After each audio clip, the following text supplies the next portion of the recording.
Like all the units I teach, GMI is constantly evolving. We're always adding new content and always updating the old content that we have. And this week's a good example of that. A couple of years ago in one of my classes, I was asking the students what did they think was missing in the unit, and one of the students pointed out that they very seldom see anything written about African media. And it's a really important topic for a whole range of reasons. So we thought we would then add it to the unit, and that's what we've done here. I must admit, like the students back then, I didn't actually know much about African media before I started researching it for this module. And the more I read about it, the more fascinated I became. It's a really interesting area of media, and it's one that in many ways is leading the world. One of the things I find particularly interesting is this idea of Nollywood. We've all heard of Bollywood, but there's a Nigerian equivalent that's producing upwards of 50 movies a week.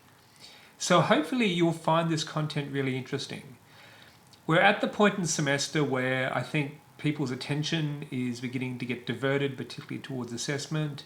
But I did want to ask you to just keep focused on these modules, because even though the connections between the module content and what your assessment items might not be completely obvious, they're actually there. Your job is to just dig a little bit deeper and to find them. I'll come back at the end of the module to give you a more explicit explanation of how you might apply some of the content that you learned this week in the final assessment items. Hope things are going well for you, and hope you're having a good week. Cheers.